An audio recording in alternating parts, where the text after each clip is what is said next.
كتاب أنزلناه إليك مبارك ليدبروا بسم الله الرحمن الرحيم يا أيها الناس إنا خلقناكم من ذكر وأنثى وجعلناكم شعوبا وقبائل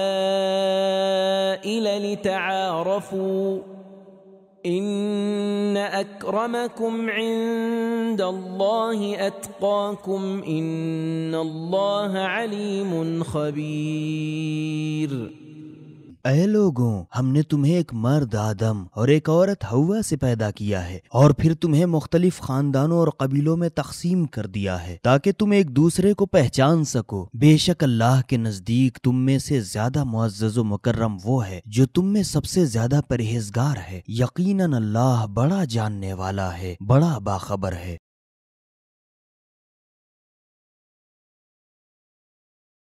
آیت کے نکات کچھ اس طرح ہیں۔ نمبر 1، بعض مفسرین اس آیت کو پچھلی آیتوں سے مربوط جانتے ہیں۔ ان کا کہنا ہے چونکہ تمسخر اور غیبت کرنے کی بنیادی وجہ خود کو برتر سمجھنا اور دوسروں کو حقیر سمجھنا ہے، اس لیے اس آیت میں ارشاد ہوتا ہے بزرگی اور کرامت کا معیار تقوی ہے، قوم و قبیلہ نہیں۔ نمبر 2، اس آیت میں 3 بنیادی اصولوں کی جانب اشارہ کیا گیا ہے۔ پہلا اصول، عورت و مرد کی تخلیق میں دونوں مساوی اور برابر ہیں۔ دوسرا اصول، دونوں میں فرق انسانی تقاضوں کے اعتبار سے ہے۔ تیسرا اصول، تقوی بزرگی اور برتری کا معیار ہے۔ البتہ قرآن مجید کی دوسری آیتوں میں دوسرے معیارات جیسے علم، سابقہ، امانت داری، قدرت اور ہجرت کو بھی ذکر کیا گیا ہے۔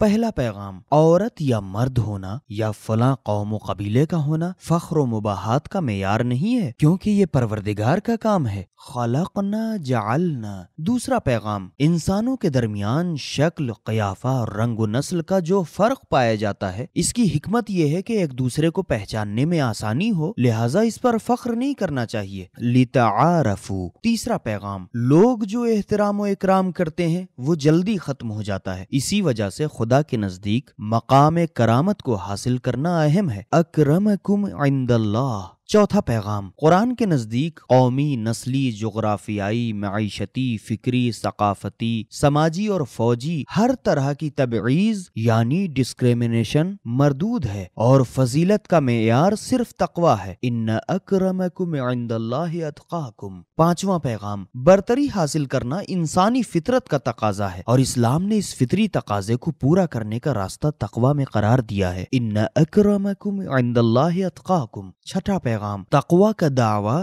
یا اس کا دکھاوا نہ کریں، کیونکہ خدا ہر چیز سے بخوبی واقف ہے، علیم خبیر۔ قالت الأعراب آمنا قل لم تؤمنوا ولكن قولوا أسلمنا ولما يدخل الإيمان في قلوبكم وإن تطيعوا الله ورسوله لا يلتكم من أعمالكم شيئا ان اللہ غفور رحیم۔ اعراب صحرائی عرب کہتے ہیں کہ ہم ایمان لائے ہیں۔ ان سے کہیے کہ تم ایمان نہیں لائے، بلکہ یوں کہو کہ ہم اسلام لائے ہیں، اور ایمان تو ابھی تمہارے دلوں میں داخل ہوا ہی نہیں ہے، اور اگر تم اللہ اور اس کے رسول صلی اللہ علیہ وآلہ وسلم کی اطاعت کرو گے تو وہ اللہ تمہارے اعمال سے کچھ بھی کمی نہیں کرے گا۔ بے شک اللہ بڑا بخشنے والا، بڑا رحم کرنے والا ہے۔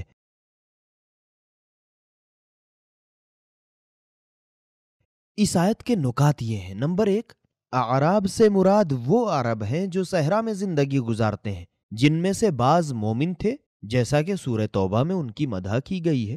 وَمِنَ الْأَعْرَابِ مَن يُؤْمِنُ بِاللَّهِ وَالْيَوْمِ الْآخِرِ، سورہ توبہ آیت نمبر 99۔ لیکن ان میں سے کچھ خود کو برتر سمجھتے اور ایمان کا دعویٰ کرتے تھے، حالانکہ وہ صرف تازہ مسلمان سے زیادہ کچھ نہیں تھے۔ ممکن ہے یہاں پر ہمارے سننے والوں کے ذہن میں آئے کہ اسلام اور ایمان میں کیا فرق ہے، تو آئیے اس فرق کو جان لیتے ہیں۔ اسلام اور ایمان میں فرق، نمبر 1، باطنی طور پر فرق۔ اسلام صرف ایک ظاہری رنگ ہے لیکن ایمان کا تعلق دل سے ہے۔ امام جعفر صادق علیہ السلام اس آیت وَمَنْ أَحْسَنُ مِنَ اللَّهِ صِبْغًا سورہ بقرہ آیت نمبر 138 کی تفسیر میں فرماتے ہیں خدائی رنگ سے مراد اسلام ہے، اور اس آیت فَقَدِ اسْتَمْسَكَ بِالْعُرْوَةِ الْوُثْقَىٰ اس کی تفسیر میں فرماتے ہیں کہ خدا کی مضبوط رسی کو تھامنے سے مراد ایمان ہے۔ اصول کافی جلد نمبر 2 صفحہ نمبر 14۔ نمبر 2، مقصد کے لحاظ سے فرق۔ کبھی اسلام قبول کرنے کا مقصد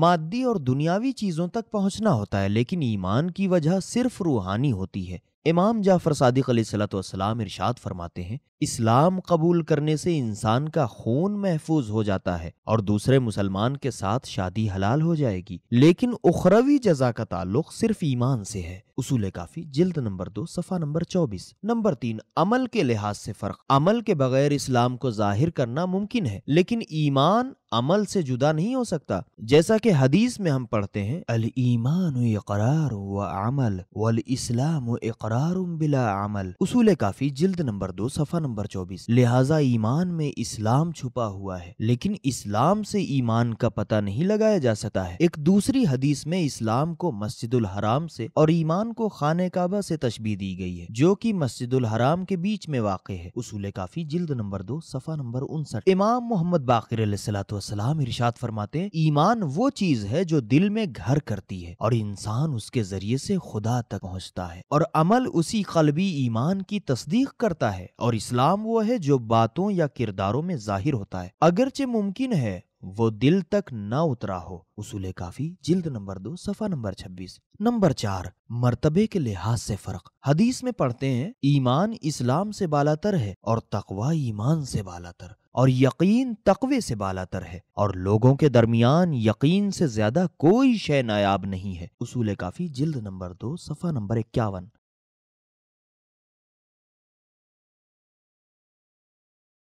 اب آئیے اس آیت کے پیغامات کو بھی جان لیتے ہیں۔ پہلا پیغام، ہر بات اور ہر نعروں پر بھروسہ نہیں کر لینا چاہیے۔ وقالت الاعراب آمنا۔ دوسرا پیغام، جھوٹے دعووں کے مقابلے میں کھڑا ہونا چاہیے۔ قل لم تؤمنوا۔ تیسرا پیغام، ہر ایک کو اپنی حرمتوں کا تحفظ کرنا چاہیے اور وہ جو صفات اس کے اندر نہیں پائے جاتے ہیں اس کا دعویٰ نہ کرے۔ قولوا اسلمنا۔ چوتھا پیغام، اسلام کا تعلق ظاہر سے ہے لیکن ایمان کا تعلق دل سے ہے، فی قلوبکم۔ پانچواں پیغام، جو کمال کا دعویٰ کرتے ہیں ان سے ایسے بات کی جائے کہ وہ کمال تک پہنچنے سے نا امید نہ ہو جائیں۔ ولما يدخل الایمان فی قلوبکم۔ چھٹا پیغام، ایمان کی منزل تک پہنچنے کا راستہ اطاعت اور عمل ہے، نہ کہ لقلقہ زبانی۔ وَلَمَّا يَدْخُلِ الْإِيمَانُ وَإِن تُطِيعُوا اللَّهَ وَرَسُولَهُ۔ ساتواں پیغام، نبی کی اطاعت کا ذکر خدا کی اطاعت کے ساتھ ہوا ہے۔ یہ پیغمبر اکرم صلی اللہ علیہ وآلہ وسلم کی عصمت پر دلیل ہے کہ بغیر کسی چوں چرا کے پیغمبر کی اطاعت کرنی چاہیے۔ وَإِن تُطِيعُوا اللَّهَ وَرَسُولَهُ۔ آٹھواں پیغام، پروردگار عادل ہے اور کسی بھی انسان کی جزا ذرہ برابر بھی کم نہیں کرتا۔ صحیح مدیریت اور مینجمنٹ یہ ہے کہ لوگوں کے ذرہ برابر بھی حقوق کو پامال نہ کیا جائے۔ لا یلتکم من اعمالکم شیئا۔ نواں پیغام، خدا اور رسول کی اطاعت اللہ کی رحمت و بخشش کو حاصل کرنے کا سبب ہے۔ تطیعوا ان اللہ غفور الرحیم۔